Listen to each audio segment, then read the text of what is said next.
नमस्कार प्रिय विद्यार्थियों, सिलेक्शन सफ़र यूट्यूब चैनल में आप सभी का स्वागत है। पिछले 2-3 दिन से दिल्ली मेट्रो में भर्ती को लेकर बड़े ही मैसेजेस वायरल हो रहे हैं और हमारे भी कमेंट्स इतने हो गए कि रिप्लाई देना ज़रूरी हो गया। दिल्ली मेट्रो में भर्ती को लेकर एक मैं यही कहूँगा कि वायरल चल रहा है। फ़िलहाल उस पर कोई ऑफिशियल अपडेट है नहीं, तो पूरी डिटेल से बात करेंगे और दिल्ली मेट्रो का सिनेरियो क्या है वो मैं आपको बताता हूँ। पिछले 4 से 5 सालों में वहाँ पर क्या एक्चुअल में चल रहा है, तो पूरी डिटेल से बात करेंगे। अगर आप भी उस वायरल नोटिफिकेशन के टच में आ गए हैं तो अपना कन्फ्यूजन जो है वो दूर कर लीजिए। देखिए माय डियर, आपको मैं बताऊं, सबसे पहले तो अभी तक अगर आप DMRC की ऑफिशियल वेबसाइट पर जाएंगे तो वहां पर कोई आपको इस तरह का नोटिफिकेशन देखने को नहीं मिलेगा। ठीक है जी, कुछ नोटिफिकेशन है लेकिन वो रिटायर्ड एम्प्लॉइज़ के लिए है। जैसे एक अगर आप देखें तो सुपरवाइज़र का है जिसमें एज मांगी है उन्होंने 55 साल से लेकर के 62 साल तक। अब आप बताओ इस एज में कौन होगा। हमें 55 से 62 वाला नहीं, हमें 18 से 28 एज वाला चाहिए। जो आता है नोटिफिकेशन जनरली 18 से 31 का मान लो, यानी हमें इस रेंज का चाहिए जिसमें 18 साल वाले को वो एलिजिबल कर ले। भले मैक्सिमम तो चलो 40 ही दे दे, वो कोई बात नहीं।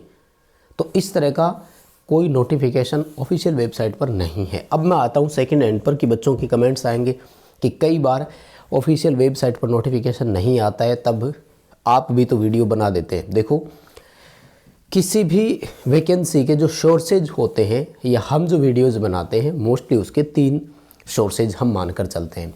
सबसे पहला तो कि उसका ऑफिशियल नोटिफिकेशन आ जाए, चाहे उसकी वेबसाइट पर आ जाए या एक बार वैसे ही आपको ऑफिशियल नोटिफिकेशन मिल जाए। सेकंड होता है रोज़गार समाचार पत्र में अगर उसकी डिटेल आ जाए। रोज़गार समाचार में तभी आता है जब वो फाइनल हो जाता है, यानी नोटिफिकेशन आउट होना होता है। और या फिर तीसरा होता है कि मार्केट में ड्राफ्ट आ जाए उसका पहले ही। तो इन 3 तरीके या 3 सोर्सेज के बेस पे ही हम लोग वीडियोज़ बनाते हैं। आपने दिल्ली मेट्रो की भर्ती का इन तीनों में से कोई भी कुछ अपडेट देखा क्या? नहीं। मैं बताता हूँ आपको दिल्ली मेट्रो वाले में क्या दिया हुआ है। दिल्ली मेट्रो वाले में ये दिया हुआ है कि ऑनलाइन एप्लीकेशन तो लिख रहा है ऑलरेडी स्टार्टेड, यानी भैया फॉर्म भरो, एप्लीकेशन जो है वो स्टार्ट हो चुका है। उसके बाद में वो कह रहा है कि क्लोजिंग डेट क्या होगी, तो क्लोजिंग डेट में क्या लिख रहा है? As soon as possible. क्यों भाई, लास्ट डेट कहीं ना कहीं क्लियरली मेंशन होती है ना। ये जो वीडियोज़ जो बड़े चैनल्स बना रहे हैं उनकी वीडियोज़ को देख करके मैं बता रहा हूँ, उन्होंने पता नहीं कौन सा नोटिफिकेशन कहाँ से लिया हुआ है, उसमें ये लिखा हुआ है एज सुन एज, यानी हम जल्दी ही बंद करने वाले हैं। ध्यान से सुनिएगा चीज़ों को। तो लास्ट डेट कहीं पर मेंशन नहीं है।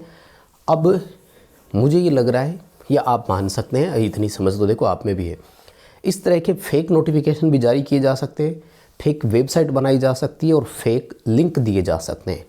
यार सपोज करो फॉर्म की फ़ीस अगर 100 रुपये भी आपसे ली जाएगी ना, हालांकि इस फॉर्म में तो नहीं है कहीं भी, इसमें फ़ॉर्म की फ़ीस नील दिखा रहे हैं कि कोई फॉर्म फीस नहीं है, बस आप तो अप्लाई करो। लेकिन एक बात बताओ, अगर 100 रुपये भी फ़ीस लेते हैं और मान लेते हैं कि गलती से 10,000 बच्चे भी अप्लाई कर देते हैं, तो सोच लीजिए आप, इनका काम बन गया। फॉर्म की फ़ीस इन्होंने नहीं ली तो सिनेरियो क्या चल रहा है और पहले क्या होता था। तो मैं आपको पहले दिल्ली मेट्रो की रिसेंट कंडीशन बताता हूँ।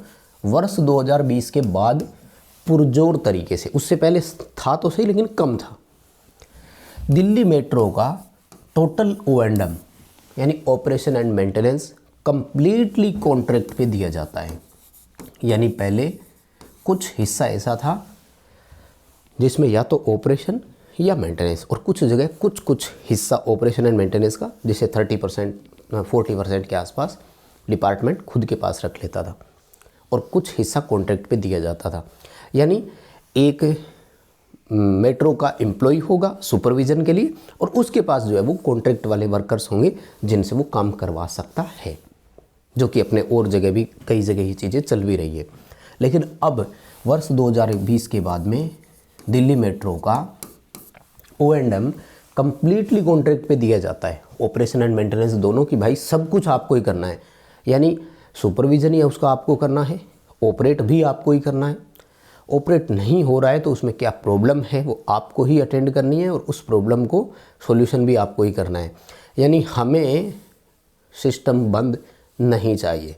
सपोज करो कि जो द्वारकापुरी है या मेनकापुरी मान लो, वहाँ का कोई एलिवेटर बंद हो गया तो इनको एक डेडलाइन दी हुई है कि भाई ये एलिवेटर आपको हम टाइम देते हैं कि 10 घंटे के अंदर अंदर वापस चालू हो जाना चाहिए, हमें नहीं पता।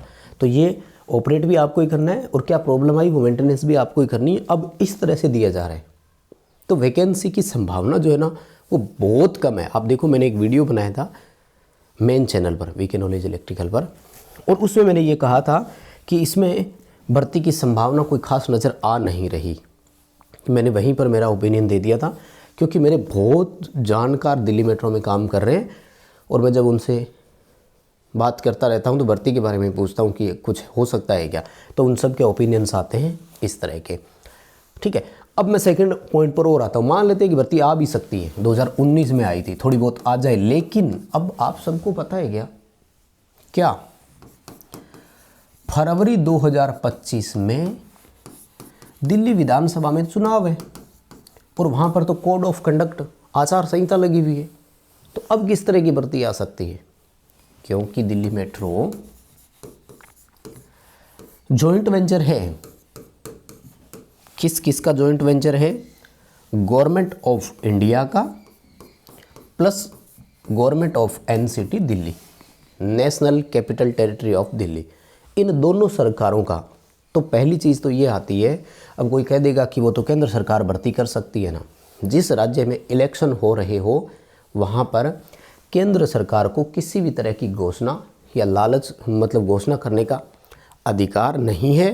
चुनाव आयोग में कोड ऑफ कंडक्ट के तहत इसे लालच की कैटेगरी में गिना जाता है कि आप वोटरों को लुभाने के लिए ये कर रहे हो, इसलिए केंद्र सरकार भी यहाँ भर्ती नहीं कर सकती। और एनसीटी तो है ही नहीं, मतलब एनसीटी में तो गवर्नमेंट है ही नहीं, सरकार का जो कार्यकाल है वो पूरा हो चुका है।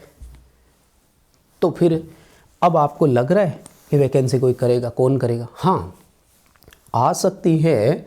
तो एक बात याद रखना, अगर ऑफिशियल नोटिफिकेशन आएगा तो हमारे बड़े क्रिएटर्स जितने भी हैं, मैं एक एग्जांपल नाम आपको बता दूं, कोटिले क्लासेस मान लो, उनके ऑफिशियल चैनल पर आप देख लो कोई वीडियो नहीं है, लेकिन अगर ऑफिशियल नोटिफिकेशन आएगा तो आपको क्या लगता है वो पीछे रहेंगे? वो भी वीडियो बनाकर आपको सूचनाएं देंगे और भी हर छोटे से बड़े क्रिएटर्स के पास आएगी। लेकिन ये जो वीडियो बन रही है ये कहाँ बन रही है? बड़े क्रिएटर्स ही, जिनके 1-1, 2-2, 3-3 मिलियन सब्सक्राइबर्स हैं। पता नहीं वो नोटिफिकेशन क्या लाए और कहाँ से लाए वही जाने, लेकिन मेरा जो ओपिनियन है वो ये है कि अभी इस तरह का कोई नोटिफिकेशन नहीं आया। हाँ, बीच में एक चर्चा ज़रूर चल रही है कि पैसे दे करके कुछ है जो नौकरी लगा रहे हैं कॉन्ट्रैक्ट पे ही, यानी ठेकेदार जो है ना वो क्वालिफिकेशन वालों को रख रहा है, लेकिन उनसे भी वो कुछ ना कुछ कॉन्ट्रैक्ट मनी मांग रहा है। ठीक है ना, वो उनको ये बोल रहा है कि आपको कुछ ना कुछ जो है वो पेमेंट करनी पड़ेगी, तभी आप जो है वो, यानी ये वाला जो है ना कॉन्ट्रैक्ट वाला। तो बाकी अपडेट आपका और आपका क्या मानना है इस वीडियो पर हमें कमेंट करके आप ज़रूर बताएंगे। मेरे हिसाब से अभी कोई ऑफिशियल नोटिफिकेशन है नहीं, और बाकी आप इंडिविजुअल है, स्वतंत्र है, तो अपने हिसाब से निर्णय लीजिए। अगर आपको लग रहा है कि हाँ वैकेंसी है, मौका है, तो फिर आप अप्लाई कर भी सकते हैं, वो आपकी मर्ज़ी है। बहुत धन्यवाद।